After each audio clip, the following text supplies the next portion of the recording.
विश्व की बात करूं और वैश्विक हालातों की बात करूं, हमने युद्ध की बात करी, आपदाओं की बात करी, भारत को अगर हम सेंटर में रखकर देखें, क्या संकेत इस बार मिल रहे हैं? आर्थिक जगत में ये आपको देखने को मिलेगा, अचानक कोई मार्केट उठेगा और अचानक ओवरनाइट नीचे गिर जाएगा, तो उसमें कुछ लोगों को तो फायदा होता ही है, लेकिन ज्यादातर लोग सड़क पर तक आ सकते हैं।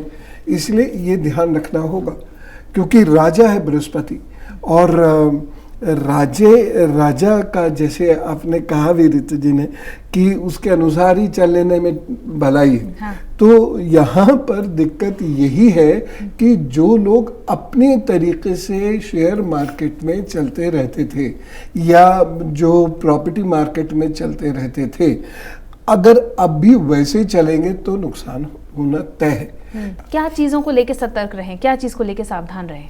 पढ़े बिना शेयर मार्केट में एंट्री ना करें। दूसरी चीज मैं ये सबसे कहूंगा, चाहे वो शेयर मार्केट है या बुलियंस का मार्केट है, इन दोनों मार्केट में बहुत तेजी से गेन होगा, तो पैसा बहुत सोच कर लगाए। ऐसा नहीं कि मान लीजिए किसी को 1 लाख रुपए का गेन हो गया तो उसने फिर वो 1 लाख लगा दिया कि अब 5 हो जाएगा, नहीं होगा। अचानक कड़ाक से मार्केट गिरेगा। जो लोग फॉरेन ट्रेड में हैं उन्हें और ज्यादा सावधानी रखनी है, क्योंकि फॉरेन ट्रेड में इतने अपसाइड डाउन चेंजेस होंगे। जैसे ट्रंप के एक जरा से चेंज, थोड़ा सा एक स्टेटमेंट आया और रूपी देखे अगेंस्ट डॉलर कहां से कहां पहुंच गया, और इसका इम्पैक्ट सब जगह आएगा। हालांकि बहुत सारी चीजों में सरकार कुछ कर नहीं सकती है, क्योंकि अब इंटरडिपेंडेंट वर्ल्ड है, तो दुनिया में जहां जो हो रहा है उसका असर हम पर भी पड़ेगा, हम जो भी कुछ करेंगे उसका असर दुनिया पर भी पड़ेगा।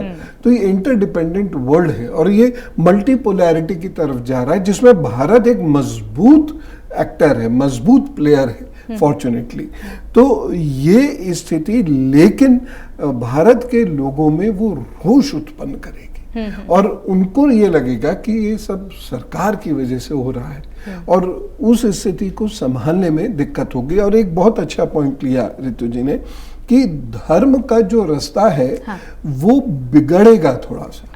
बिगड़ के क्या, वो कट्टरवाद की तरफ जाएगा।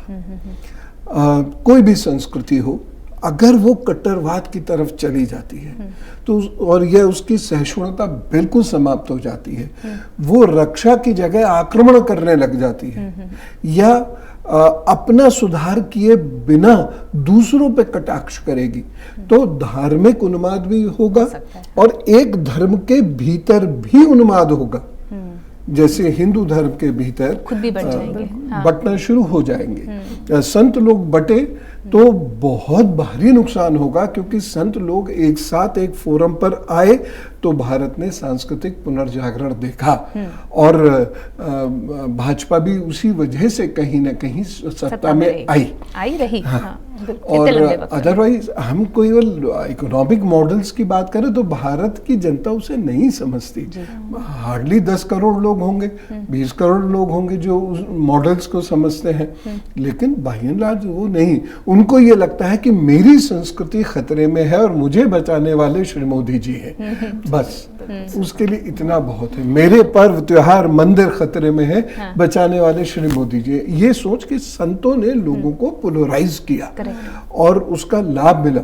और यही संत यदि बट गए तो आप सोच लीजिए कि पार्टी पॉलिटिक्स में तो कोई नुकसान वगैरह नहीं होगा, लेकिन सनातन संस्कृति का अच्छा खासा नुकसान हो सकता है। और अगर आपस के धर्मों के बीच में कोई कट्टरवाद पनप गया, वो हमारे देश ने देखा है, हमारे देश ने देखा है, बिल्कुल, तो उससे राष्ट्र का नुकसान।